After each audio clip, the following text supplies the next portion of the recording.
welcome to Ram Reviews. Ram Film Reviews. We're still trying to get this right. Coordination's getting better. Slightly better. See how communication is key? Yep. In everything. We discussed, we conversed, we figured up. things out, and we still messed it up, but that's the beauty of it. Better than last time. Of course.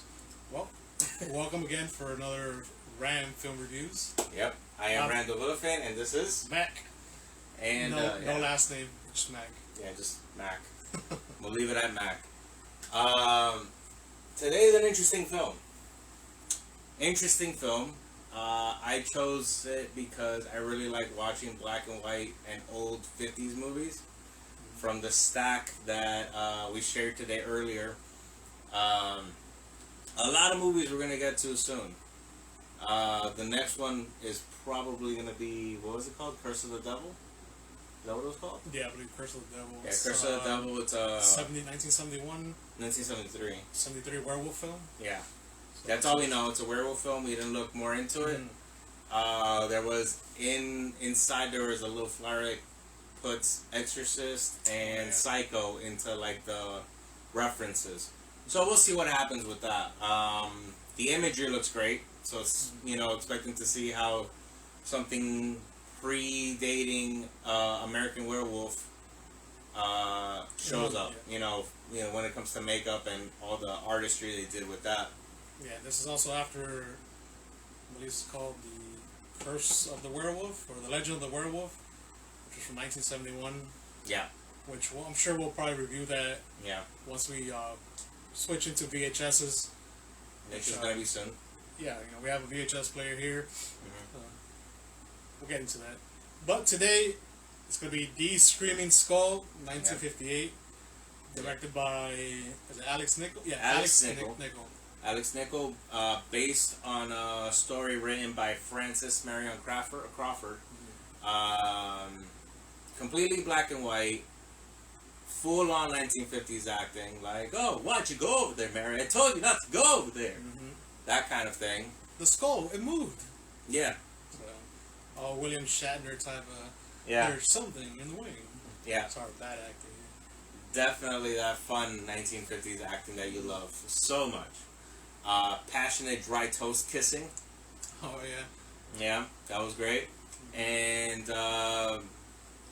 we'll say very, very awesome ghastly screams. Like the lady that played Jenny. Jenny is the main her last name Weber. Actress. Yeah. Peggy Weber, there we go.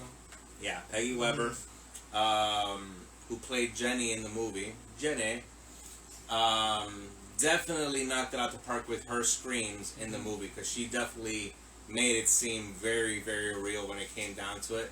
But just to give you an idea, the plot of the movie is the newlyweds. Newlyweds who just arrived to the old home of the new husband in the marriage. It was a home that he had with his previous wife, who is now deceased. And he's bringing his new wife into that home. Yeah. Mind you, he hasn't been in that home for about 2 years. Yeah. But the only reason it's been taken care of is because a shady character named Mickey, which is also played by Alex Nichol, the director of the film, he's been keeping the garden and the yard and everything up to standard. So that's the only reason that the house even looks normal. Yeah, Mickey, his first impression is like there's something off with him. Yeah. He's slow. He's not. There's something not quite right up there. He has trouble communicating with people, reading people with body language. It's really, strange. And what I was gonna say, Randall said that this is played by Alex Nichol himself. Yeah. Because this is his, I think his directorial debut. Yeah. He wanted to play so much roles because he was brought up in acting. He did a bunch of Broadways, and he never really got to play the roles he wanted. So he was like, you know what, I'm gonna direct and play whoever I want. Yeah. And that's how it began. Yeah, he was part of shows of like the Wild Wild West, Tarzan, Daniel Boone, and like Max said, a lot of Broadway stage shows. But he never got to really play the parts he wanted to play himself. So the ideal thing is like, okay, I'm gonna direct the movie myself, and I'm gonna cast myself where I feel I can shine best and do my best work. Exactly. And you know, he went for it. He went for it, and there's no shame in doing that and trying it out for yourself and seeing, you know, trying to expand yourself a bit in your you know, repertoire of characters played in movies and how far you can take a character type of thing. Yeah, so yeah. Question, Randall, I have for you. Let's say you're in Mr. Nichols' position. Yeah. He wanted to play the characters he wanted. Would you always want to play the good guy? You want to dive into how could I be? You know, what would I look like or feel like as a villain? I would absolutely want to be an antagonist in a film. I mean, I feel like I would want to play a protagonist as well, like be a heroic figure in a movie as well. But I feel like I would really enjoy playing an antagonist in a sense, and not because of any inner hidden feelings. Just in general, like it seems like it's fun to play that kind of a character that is, you know, always either hunting or, you know, searching for their prey or you know, like doing some kind of malice in the background that you don't see. Like those kind of things, that it interests me to play that kind of role, and that would be a very interesting thing, I think. Yeah, exactly, because I'm sure Alex Nichols' life is not like this. Yeah. When would he ever get the chance to play this role? Of course, if he ever directed something similar, which I don't think he ever did. But like Randall said, you know, the antagonist, the villain, I would definitely love to do that. Would have loved to. Well, would have, like, if I fucking. Anyways, would love to do that. Yeah, it's a different role. You know, you're playing somebody that's not you, so it'll be fun. What else? Oh, what I loved in this movie is just how would I say it? I don't want to give out too much. I mean, I think with this one. Yeah, I mean I think we're okay. It's a 68-minute film, but it seems shorter than what it actually is. But the wife, I'm not sure that her name was mentioned here. Anyways, the Screaming Skull itself, the vision, all that, it reminded me of Santa Muerte. You know, death, basically, if you want to call it. Yeah. It was just awesome. Mind you, the whole 1958 look of it, playing with the black and white aspect of it. You know, some scenes you can't really tell what's going on. It's too dark. But overall, it's an enjoyable film. I mean, and we saw like when it comes to critics around the time of the original release, and even people now in a more modern review point gave this one a very bad look. Yeah. And it was even part of the MST3K lineup. So obviously, you know, once it's made it to MST3K, that means the movie was bad enough to be joked about that heavily, because all they do is rank and point to the which is always fun. Like, and I can see it with this movie, because even at times I paused it and looked at Mac. I was like, okay, hold on, did he just say what I think he said? And you know, it's going through the thought process of how some of the script just wouldn't line up to logic, in a sense, you know? Oh, yeah. Yeah, like, okay, and again, I think we're okay with this movie. It's a 1950s movie. I don't think... Yeah, a lot of people might dive into it, unless... Like, so, Jenny is experiencing the hauntings in the house of the Screaming Skull. And hallucinating. Yeah. She's the only one talking about seeing the skull, hearing things at night. Yeah. And we come to find out at this point that she had been placed in an institution prior to this, because she lost her parents in a very tragic accident and witnessed the death. So she was traumatized to the point that she felt she was seeing hallucinations at that time, and she felt she was cured. Now she's seeing hallucinations in the new house, and she's just like, I want to go back to the institute. And Eric, the husband. Eric, the husband, gets approached by the Reverend in the film. He Yeah, tells him, Mr. maybe you should do this. Mr. and Mrs. Snow, they're introduced as friends, you know. But yeah, like Randall was saying, Jenny's parents were passed away in a drowning accident. Yeah. Which she believed she caused it because she hated her mother. Yep. You know, she loved her father, but she just hated her mother. They didn't go deeply into it. But just said, my wish came true. Exactly. So also, which coincidentally, I guess that's the word. Yes, coincidentally.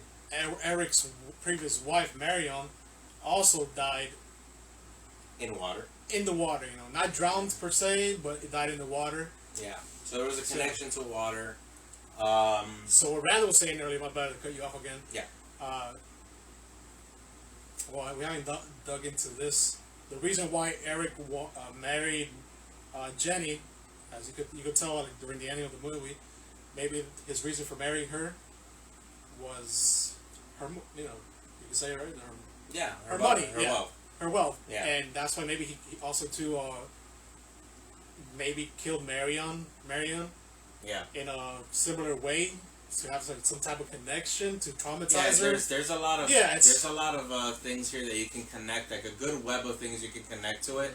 So when you get through the story, you start connecting more dots and trying to figure things out in more detail. But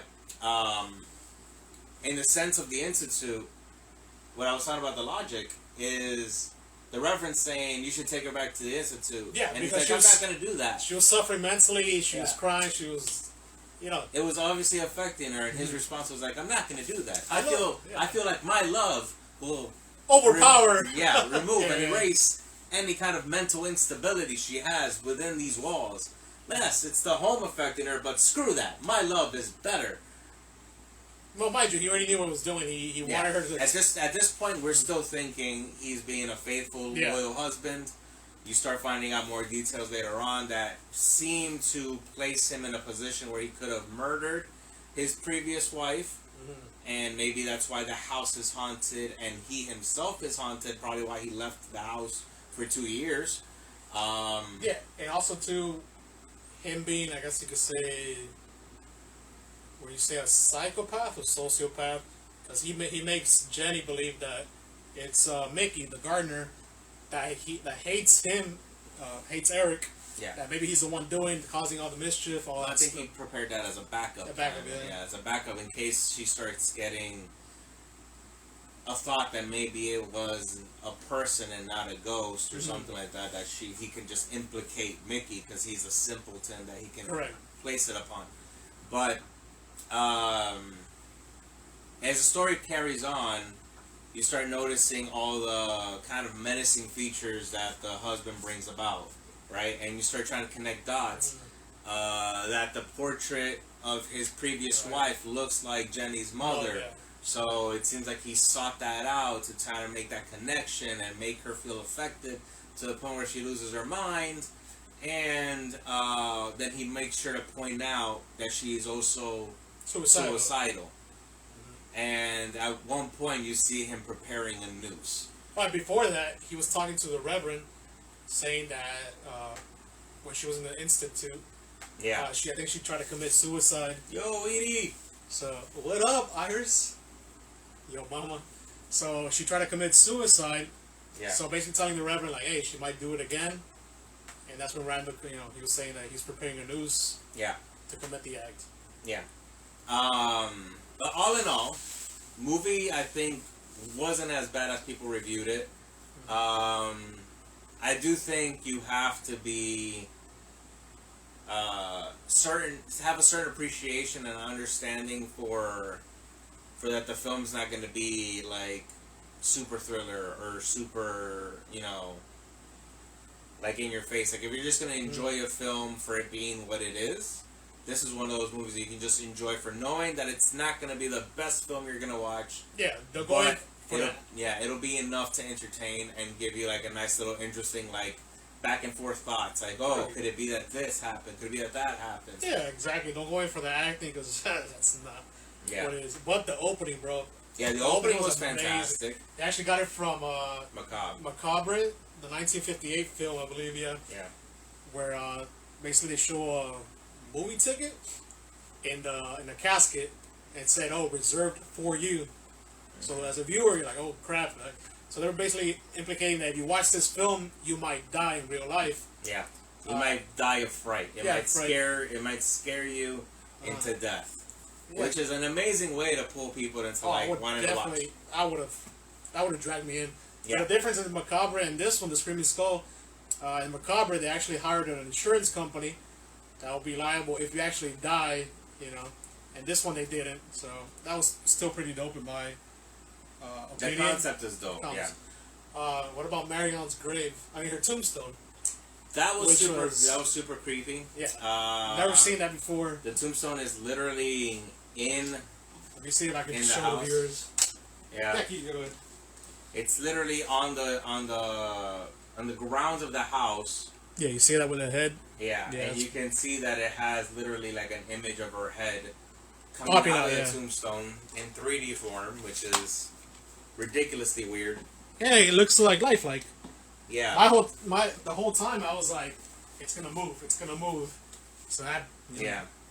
But I mean, the thing about this era of film is what they used to use a lot for this, and we experienced it with like Twilight Zone, and a lot of those shows like that was they would use the fade very well in these movies, and this one they did the same thing. They would have the fade of the skull imagery coming in through like the picture, coming in through the tombstone, and it blended well. Oh yeah. They placed it well, so it was to me it was like an attractive part of how they did that in the production. Now they failed at doing the fading in the credits. The credit scenes. That was terrible, but within the film itself, I think they did a good job with that.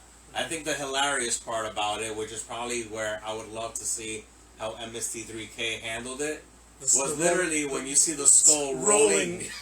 Yeah. So it's like, okay, listen, she's gonna run away, bowl the skull in, like grab it by the eye holes. I could just imagine. Pull it in. Like, hey Tim, just chuck that fucking skull to this actress, and she's gonna faint. So mind you, the actress Mrs. Weber, that plays Jenny, she was hearing knocking at the door like constant, and she's like, "Am I gonna open it?" Like she's just in the bed, just sitting. Yeah. She finally opens the door, and it's just a skull like tilted to the side. Yeah. And her fucking scream is amazing. But anyways, she backs up. All of a sudden, the skull is just literally rolling sideways, like. And just touches her and she faints. It's just funny as hell. Yeah. So again, that's why I'm saying it's an enjoyable movie. It's not going to be the greatest thing you're going to watch.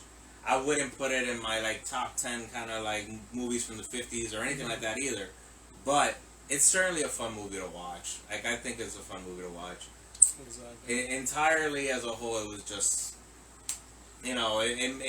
the story itself and the plot made you question things, made you think a few things, and try and put stories together in different ways and think how they can twist this, how can they make this make sense. So a lot of it just came to play as the movie went on. You didn't understand right off the back everything that was going to happen. So there was a surprise of the husband's motivations. There was a surprise of the reality that there was a haunting. There was a surprise of Alex Nichols, or the Mickey character, not being involved at all. And things like that. Like, everything was, like... Yeah, in reality, it's just questioning... Formed nicely. Yeah, questioning your reality. Yeah. I mean, I'm a believer in the paranormal. I've had my own experiences. Whether you, the viewer, believes it or not, or have you actually experienced it yourself. Yeah. So, I saw a lot of what happened to her and me, and... what was another thing? The backstory to the Screaming Skull, which was written from who was it again? Well, he said it was that there's an English backstory to this that's existed in UK and in any English speaking kind of yeah, it was a legend. Like the mythology that exists behind the Screaming Skull, that it was a specific skull that kept on getting buried, but every time by a slave. So I'm looking it up. I'm not gonna memorize everything. So, but that every time it would get buried, it was screaming out. So people would hear the skull screaming, and it became a myth, a story to tell. Yeah, which so this is a display in, I'm gonna butcher this name, Betty's Combe Manor in Dorset, England. So the skull belonged to a black slave who was refused a burial in the native country. So people would hear wailing, coming from the casket of the so-called slave. So that's where the story came from, and Mr. Yeah. So the story that was written by Frances Marion Crawford. It was funny because the wife Marion was named after Mr. Crawford. Yeah. So that's a pretty interesting credit to him. And each actor was paid, what was it, $1,000? Yeah, $1,000. They were promised royalties, but due to issues with the production company, they weren't able to achieve getting the royalties during the time. And you'd imagine, in the 1950s, you jump on a roll like this, and it's being promoted as a heavy horror film that's gonna possibly kill you and all this stuff, and you're like, okay, this might do very well, and then you get that shot in the nuts where they're like, yeah, guess what, you're not getting any royalties at all. Yeah, exactly. Look how the director Nickel brought in Jenny. He basically lied to her. Yep. Told her they were going to be doing Rebecca, a remake of Alfred Hitchcock, and because it's similar in a sense, it's a wife that finds a rich husband, but then she finds out that she's a second wife. In this one, it's like, okay, yeah, there's a second wife. The second wife is a ghost. So we're kind of taking the Alfred Hitchcock thing and twisting it a bit, just a bit, and that's how they ended up convincing Peggy to come and play the role of Jenny in the movie. Yeah, he brought a screenplay to her house, showed her, and just lied to her. Classic moves by directors. How am I going to get my actress? I'm going to lie to her. Exactly. There's a scene that Randall actually predicted that it was supposed to happen, but it didn't. So Peggy Weber, she actually found out during production, filming the movie, that she was pregnant. Correct. And there was a lot of scenes that were supposed to be rewritten. And there was a scene where she's basically awakening from being choked by her husband Eric. Yep. And she's like walking towards the staircase. She's on the second floor, and it looks like she's gonna fall. Yep. And Randall pointed out, "I was like, hey, watch where you're walking. You might fall." And we look it up, and she was supposed to tumble down the stairs, but it had to be rewritten. And also, Randall pointed out, like, why couldn't they use a stunt double? I mean, I'm pretty sure that in that era, and if they're paying like $1,000 per actor, that means they would have probably had to pay like a stunt double like $50. Listen, take a tumble down the stairs.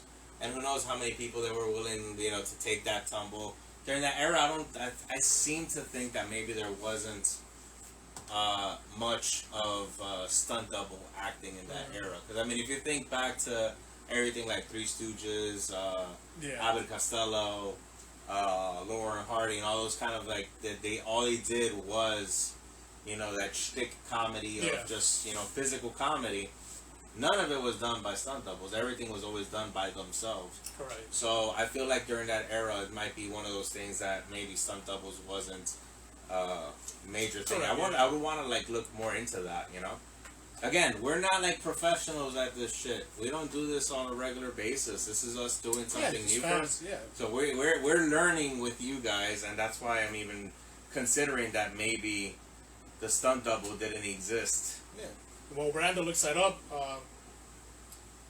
One of my favorite short film movies, well, not short film, but a movie that was shot in such a little time was Phone Booth. I know I'm going off topic movies, but Phone Booth was shot in like about 2 weeks. This one was shot in about a period of 6 weeks. So that's pretty. To me, that's interesting.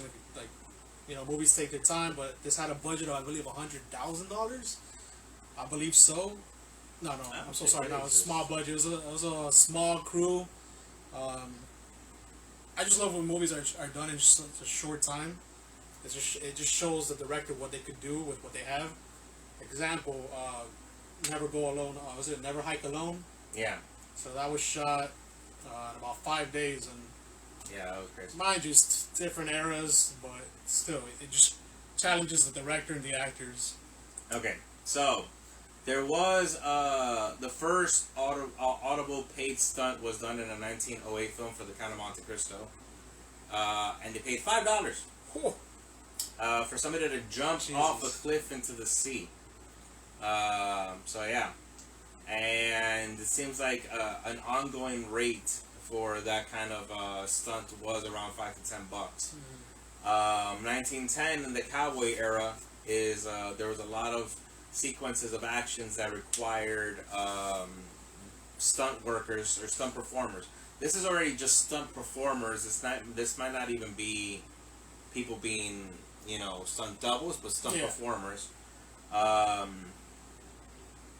In the 1910 era, during all the cowboy stuff, a lot of that got done.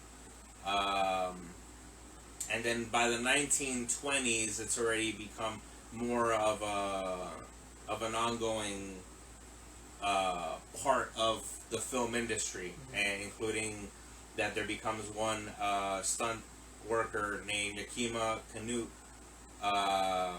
who did even stunts for John Wayne. So the stunt workers worked around that time. See, so there is a large era of like stunt performers during that time. So maybe it was a budget reason. Maybe that's why they didn't. True.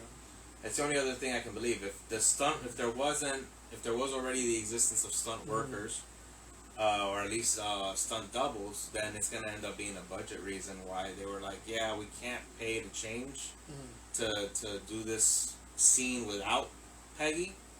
So let's just rewrite this section of the script. All we do is make her look drowsy, walking down the stairs, and then eventually she'll fall when she's downstairs. Yeah, I understand that. Okay, impossible.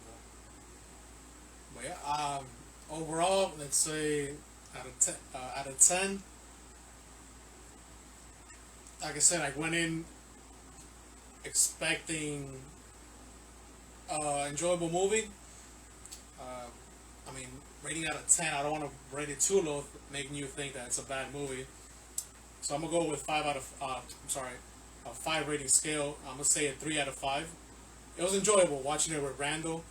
If I would have watched it alone, yeah, I think I would have rated it very low. But like I said, having somebody there watching it with you, having their opinions, their thoughts, and sharing back and forth, really helped me enjoy this movie more than what I thought I was gonna do. Enjoy it. Mind you, the hardcover, it's amazing. This is what drew Randall into picking this movie today. Yeah. The cover art always. That's the comic book nerd in me. If the cover art looks beautiful, I'm gonna probably pin to it and try and pick it up. I think I'm in the same realm. I think I would go, if we're gonna do a 5 scale, it definitely would be 3 out of 5. I mean, yeah, 3 out of 5. I do think it's a more enjoyable film if you're watching it with somebody else, because you get to like interact and question what you're seeing. So I think it is one of those movies why it would go to MST3K is because it's one of those films that require you to like talk over it and be like, hold on, wait a minute. And like again, it's nothing of it was like, oh my god, scary. Mind you, back then, yeah, I would see myself, being scared, and when with Randall saying MST3K, it's Mystery Science Theater 3000. Yeah. If you want to look into that, I know Peacock. Funny enough, the howling sounds or whatnot came from Peacocks in the movie, but the streaming service called Peacock has MST3K playing at times. So if you want to look that up, or where can you find that? If you have Twitch, they have a 24-hour Twitch channel going constantly, always showing. Did not know that. Constant MST3K. It is coming back on its own streaming service that they started through a Kickstarter. Still not launched yet, but they're doing a new season with a new app and streaming service that they're gonna have for all of their material. So that's gonna be fun. But yeah, if you have Twitch, you can find it there, and I think they have it. Oh, Shout Factory. Shout Factory has a lot of it too. So if you guys are interested in that, it depends. I know it's not for everybody, but for me, I entirely love and enjoy so much MST3K that even every time they come into town to do the live shows, I've gone. Yeah, he's a big fan. I've seen it. Yeah. I've seen it a handful of times. Yeah. But it's drawn me more. It makes me want to watch it more because of Randall. Yeah, like if anything, I would tell you, if you want to enjoy the best of MST3K, watch all the Gamera films that they do. That is by far some of the best work they did with the Gamera film. That every single Gamera film, which is their terrible kaiju movies, but man, do they make it worth it, to the point that they made Gamera a cult kaiju over that. MST3K made that happen, honestly, because if it wasn't for that, Gamera was a failure of a kaiju. But again, this one is enjoyable amongst company, where you can go ahead and talk shit about what you're seeing, enjoy what's going on, don't expect it to be the best fucking movie ever, and just know that you're gonna walk into 1950s acting, and why did Eric do it? But why? That kind of thing. And if you're wondering where you can find the Screaming Skull, I believe it's on Tubi. Yep. T as in Tom, U as in umbrella, B as in boy, I as in igloo. I have to spell it out in case you don't hear me well. But it's on the Tubi app. Where else as well? It seems like it's also on Amazon if you want to rent it for $2. Yeah, if you want You to can rent support it for Amazon. $2, or you can watch it on Tubi for free. With that advertisements, of course. Yeah. Or if not, if you want the direct physical copy. Oh, actually, it's also on YouTube. Oh, it's on YouTube. Under Cult Cinema Beautiful. Classics.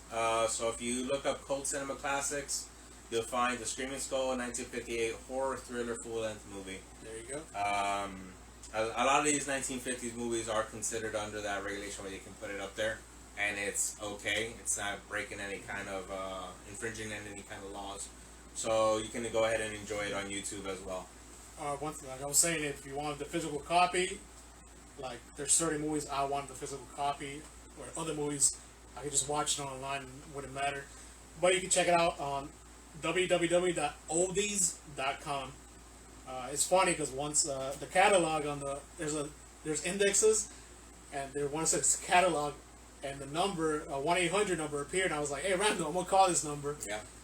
And yeah, Alpha Video and Oldies, there was a recording line saying you want to order a movie, check your order, or talk to customer service. Yep.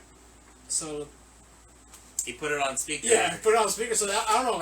I felt kind of like a little kid, like, oh, I'm gonna order a movie, like just the nostalgia. Yeah, kind of makes you Feeling feel out like of it, when you go, you used to call those time, for like time classic songs or CDs, like CDs. I remember yeah. that. But yeah, to wrap this up with the Screaming Skull, we do give it 3 out of 5. Yeah, just beware, you might die while watching the Screaming Skull.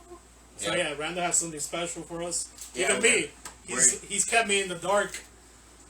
So I don't know. He wants to do an unboxing. Yeah, it's gonna be a couple of unboxings actually. A couple. Yep. Oh, giddy. Hope you guys are doing good. If you wanna recommend us more movies, I'm sorry. Couldn't grab the damn box. You couldn't grab the box. So if you want to recommend us some movies, like again, it doesn't have to be horror. It could be anime, animation, comedy, rom-coms, meaning romantic comedies. We're up for it. Just let us know. Give us a little comment or DM us. We'll be here for you guys. So just give us some more, okay? Can I look now? Okay. Now you can. First one we got is. Oh shit! No way. Okay, so this is the Nightmare on Elm Street Freddy Krueger Hot Toys. We're gonna go ahead and open this one up. You believe this? Can you believe this? Let me help. Okay, comes with the wraparound packaging. Slide that out. When did you order these? Oh my god.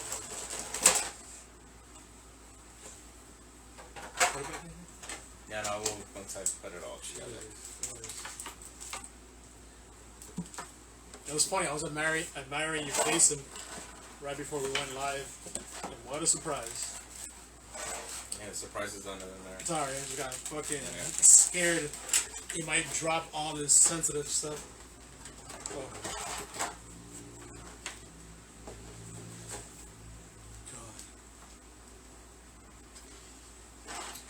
Okay. Stand.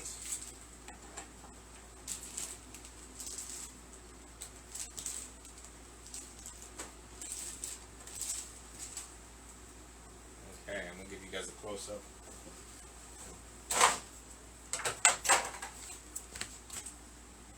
So there goes Mr. Freddy.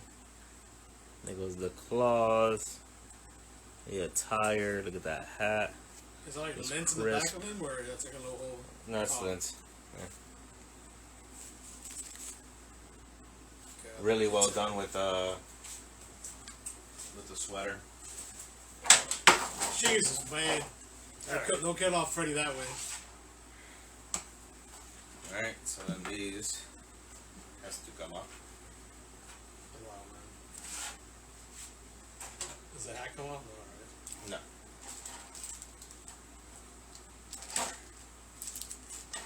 Just the detail, like, look at that. Amazing, man. Yeah, they give the rags and all that and make it look raggedy and all beat up. Hey, Tina. I love that. This is God. Alright, so there's. So mind you, you got Jason. Yep. Let me bring him here, bro.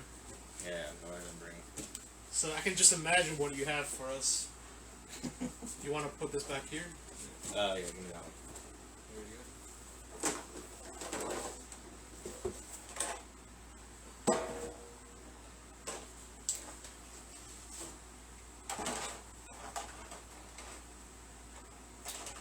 But yeah, these are the recent releases that Sideshow had for Hot Toys for the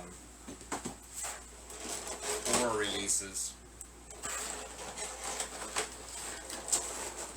And these were ones I couldn't hesitate on. I mean, I did catch on too late because they do have deluxe versions for all of these.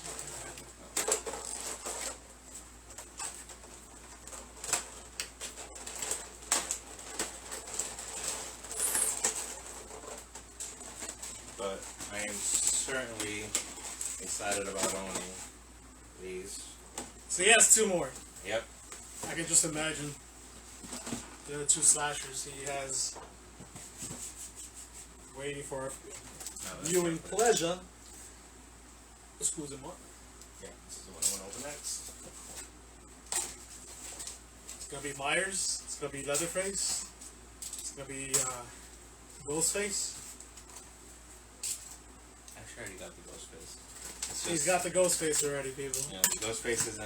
I actually took it to storage. I gotta bring it back here. It's in storage. I'm gonna bring it back out. And I gotta own one of the, at least Michael one there, man. These are beautiful. How much do they run by? Are we ready? Are we ready? Are we ready? Peekaboo. Oh, it's Bubba. Look at that box. Now this is, I love this one better. This box is better than the Freddy. Yeah.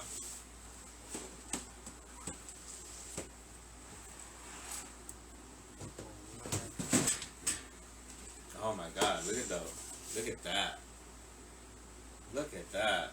Chain and all. That's just gorgeous. They changed the color as well. It's like, Yeah. it's like yellow or gold.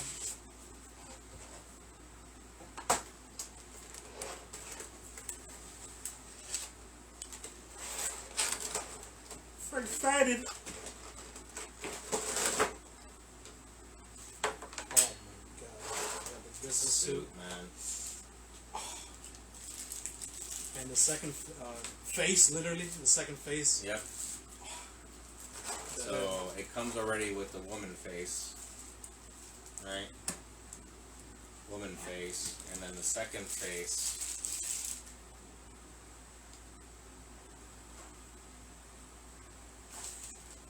Oh my God, even the tie, look at that. Bloody chainsaw. Alright, mind you, for me, the slasher films I've seen the least is the Texas Chainsaw Massacre. So I don't have a lot to catch up.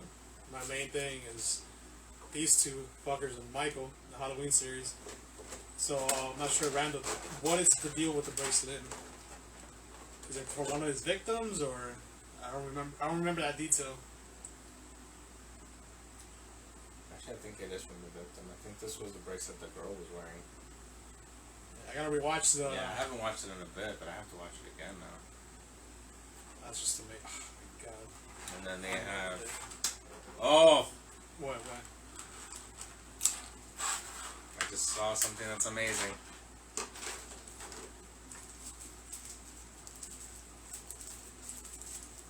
Oh, the apron? Oh shit. Oh my god.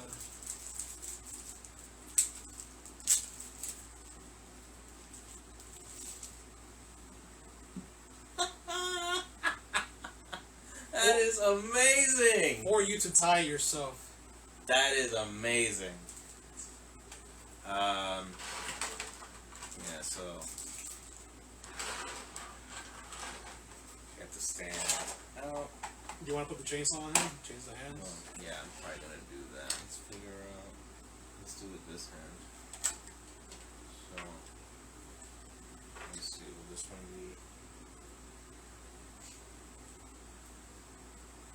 Let me make sure that's one that actually holds it. The sideshow just knocked it out the park. Like, I don't have any sideshow pieces, but like it's so heavy. It's like.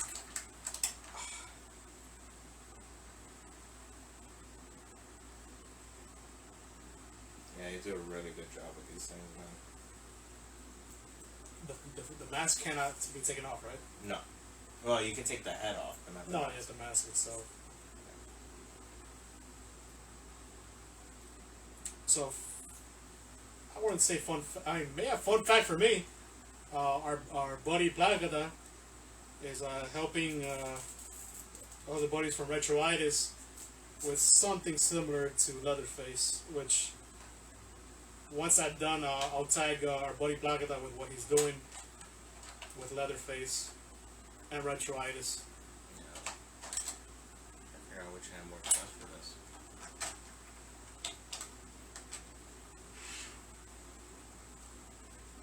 So how do you lift this up here? Oh, you have to squeeze it? Let's squeeze it. Give it a little squeeze. Lift up. Put it right in his nuts.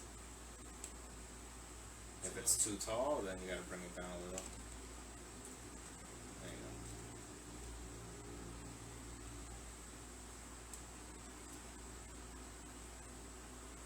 Hope if you guys see this right here. Oh yeah. Just amazing, man. So I can just imagine the last box, what you have waiting for us, Yeah. my good sir. I'm so excited. Matt, can I hide Yeah, it? figure this one out. Oh, put it right here. Put it in front of Just you. put it There right you go. For now, yeah. Perfect. I don't want to force it on camera now, and then if I do something wrong, I'm gonna be upset. Or keep the viewers waiting. Yeah. Like, oh my god, do something. Hurry up, chop chop. I am The apron, so yeah. excited about the apron. Nah, you do the honors, man. Well, I think you gotta do the head switch on that one. I'll take the head off. Yeah, because it's not gonna fit over the head. That's fine. The head's Yeah, too wait, big. the fact that well, let me. Head's too big, man. Oh, stop it and come back. No, not stop it and come back. No, go ahead and no, I'll take them off there. So, this is the close up of the leather face.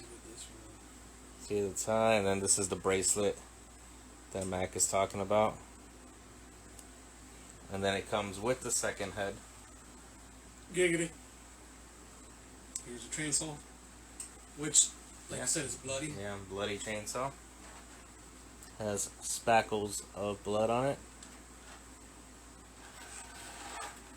Really well done, well crafted.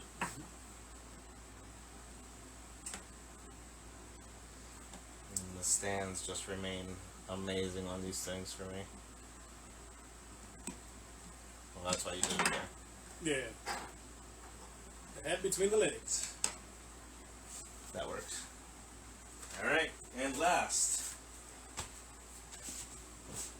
Let's put this away properly.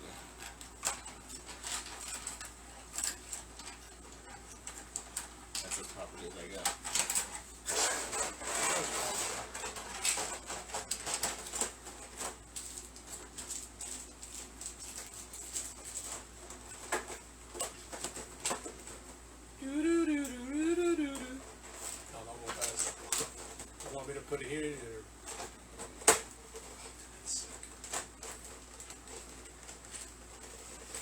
didn't see the one. What was the one from Nightmare on Elm Street? It just says Nightmare on Oh, okay. Elm Street. It wasn't anything.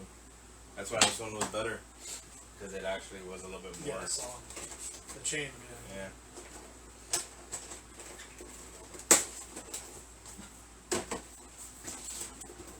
Are you gonna make space to display them? Are you? Probably for not gonna go right there where the Jason was. Yeah.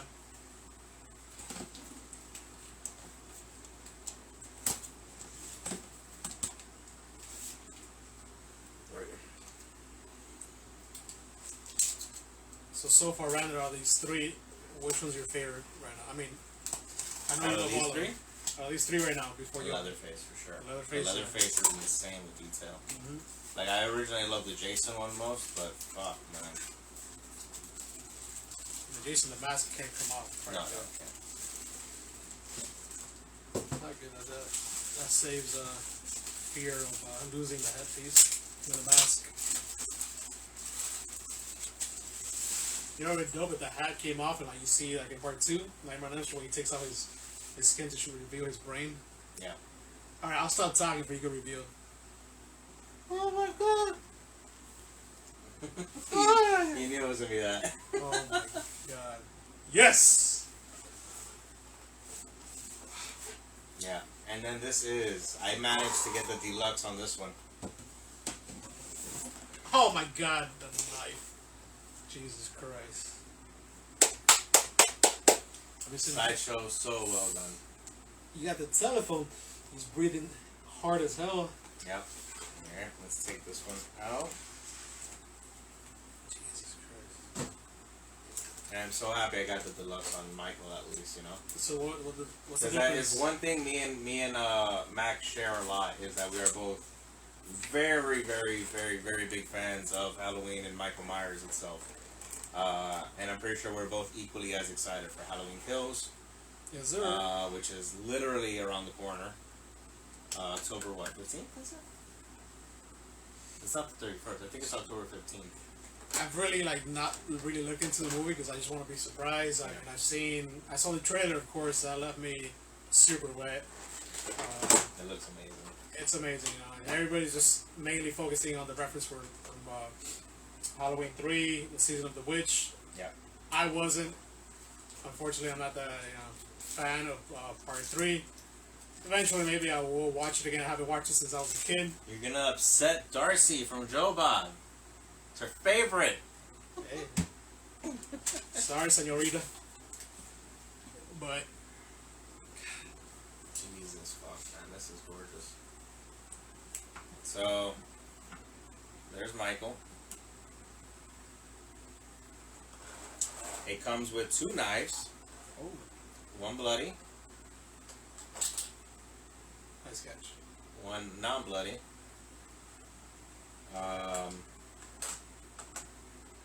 Cool. It does come with that's amazing. The phone, Nice. There's a little spring. a bunch of other hands, and then Oh, That's why. That's the deluxe. Oh, I that's see. why it's deluxe. Mind, I'm gonna hold them right quick.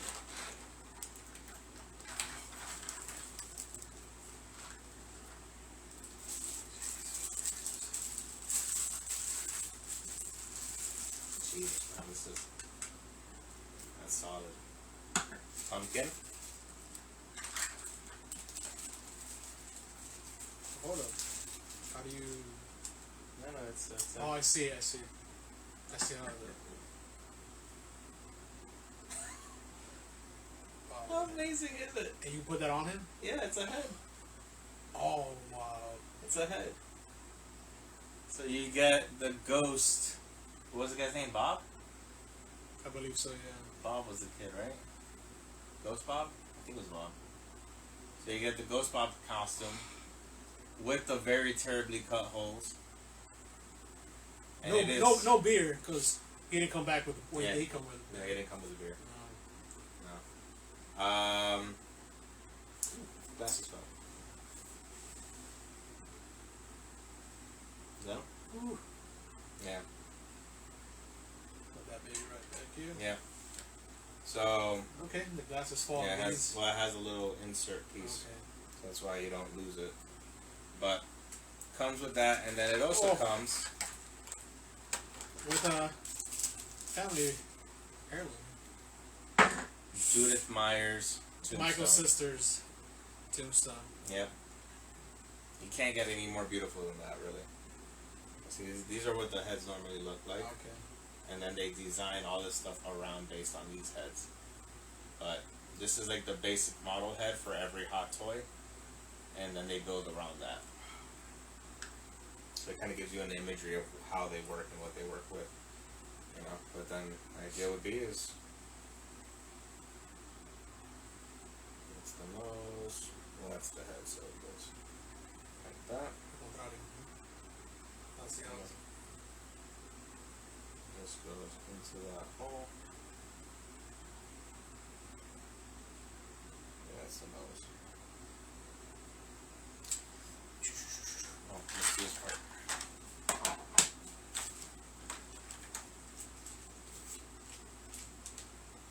Thank you, Book Abyss. Oh, it's Will. What's up, Will? I didn't know you were watching us. Thank you, man. Thank you for stopping by. Will's another horror fan. I had to bring the Ghostface one so we can have the full set. And then the other one that I have pending to come is the Mummy, the original 1931 Mummy. Did you see? Wait, that was the last one released by them, right? The Universal Monsters. Yes, the Universal Monsters one. Did you get the Frankenstein one, or hasn't come out yet? I got the Frankenstein NECA, but not the. Oh my god! Even the tombstone. Oh my god. Yeah, no, I was way too much. Okay, so. Okay, I got that back in place. There you go. That's beautiful, man. But I guess the imagery would be. That's it. Man, you gotta turn this. So, Jack-o'-lantern has a special feature, which Randall's gonna show you soon. Hey, look, Halloween H2O. Ah. Michael gets his head chopped off, quote unquote.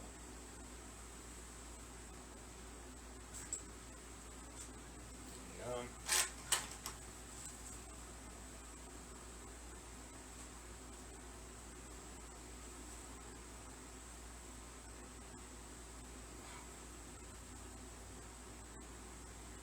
Sorry for the silence. I'm just It's just, admiring this, and he's focusing on not to break it. Yeah, because it's finding that hole. We are masters at finding that. Oh, There you go. found it. It's a go.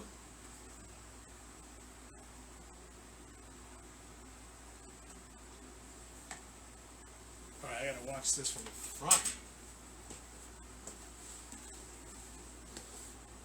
Ooh.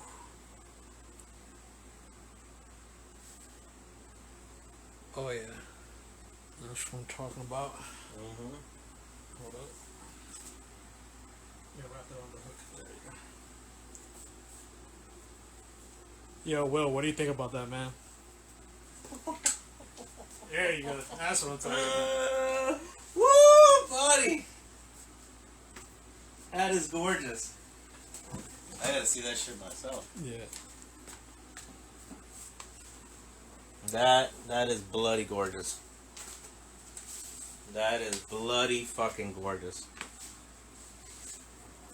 Alright, sorry, Leatherface, but Michael took it.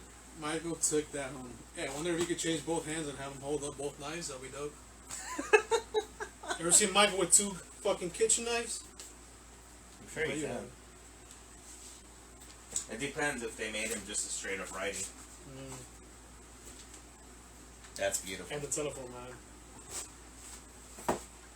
Yeah, Will said it's badass. Yeah, that's amazing. That's really, really well done.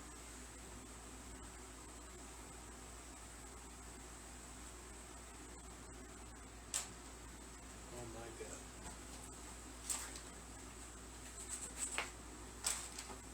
Sure doesn't fall. Oh. It's one of today's highlights. Yep. Oh.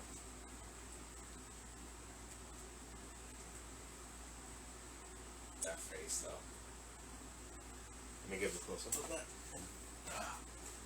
So here's a close up on the Michael face.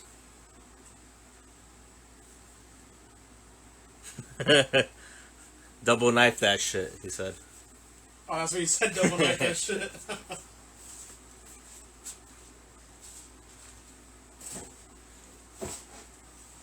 Okay. Let me see. I don't even know if they gave him hands for like both like that.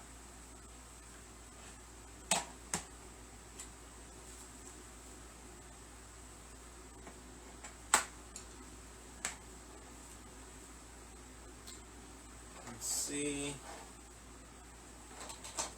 Yeah, That'll be I dope. think these can hold both knives. I want. No, this is from the original. Yeah, it's supposed to be based on the first movie. Yeah, I was thinking that the 2018. Well, the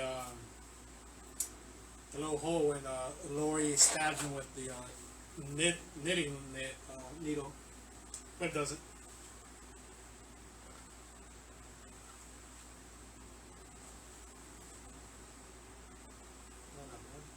I mean, he can hold it, but I don't know if it's... This one doesn't grip better, no. These are the grips. So this might be for the phone, actually, but it'll work. Yeah, why not? It'll work depending on how you position your hands. So I didn't see you turn this on. You open it through here? And it's... No. See how it has that crack in the middle? Yeah. Magnetic. So you can just...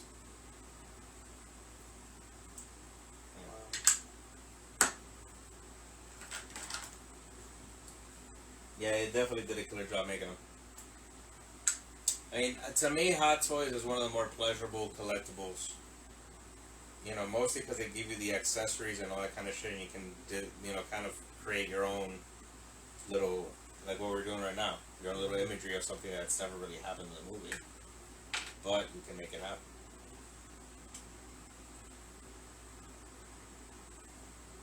Yeah, this reminds me of like this being pulled apart, like the opening scene to Halloween 2.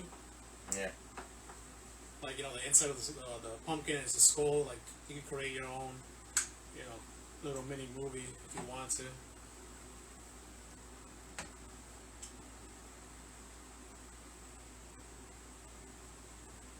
This reminds me of what is it? Halloween Resurrection, where they kind of play homage to where Michael kills this. I think it was it Billy or Bob or whatever his name is. Where he hangs them against the wall in the kitchen.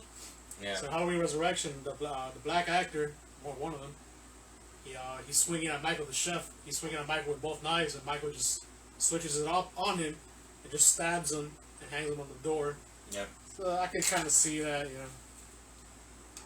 I'm rambling on, so rambling. Ah. Giggity. It's the nerd in me. It's fantastic. And they did a really good job with it. There's no denying they knocked it out the park. I'm trying to go ahead and put this. Yeah.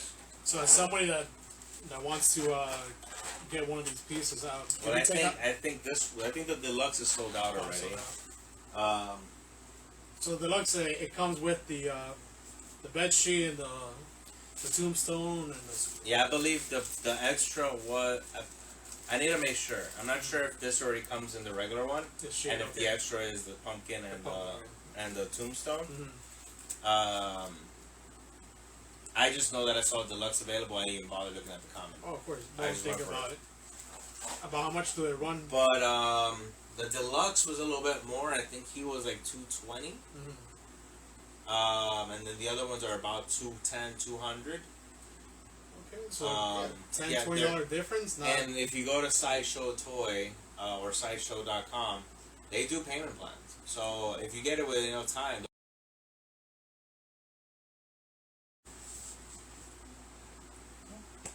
action. So that's Ram Film Reviews. We're going to close that out with this image of Hot Toys Beauty. Again, like I said, if you guys are interested in getting any of these, I don't know if they're still available, at least even the non-deluxe.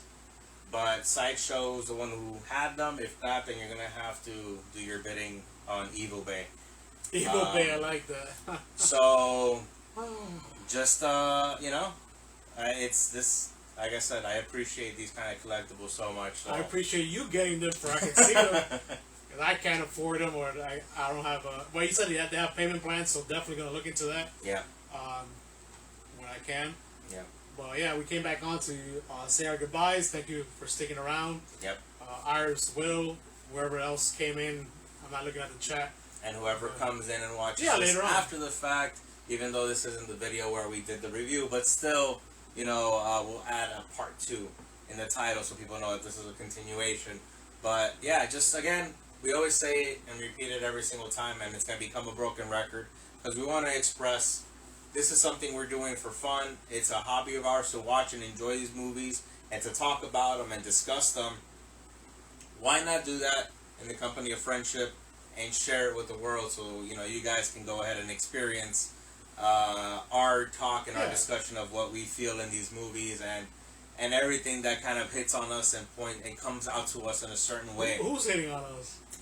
No, I mean, ladies. honestly, like, what else do you want? What else do you want? Oh, we had to say Italian. Yeah, What else do you want? When they say it, then they're going to try and cancel us.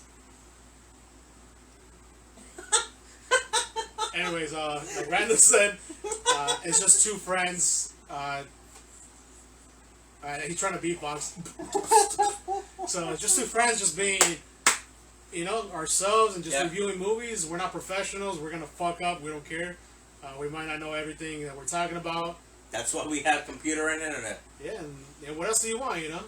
You want somebody always... We're not going to tell you, don't watch the movies. We're not going to tell you, go watch the movies. We're going to tell you what we feel and if we think you should watch it. But we're not going to tell you you need to. We're not going to tell you, we're not going to be like some of these Rotten Tomato critics where we're like, this movie's terrible. If you go see this movie, you are an idiot.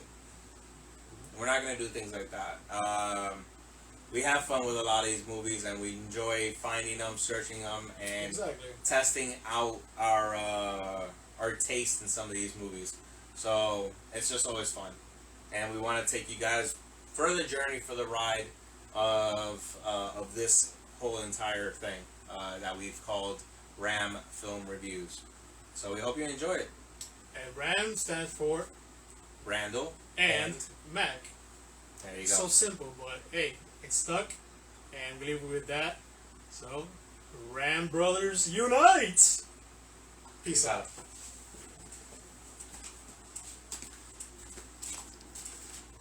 I love you.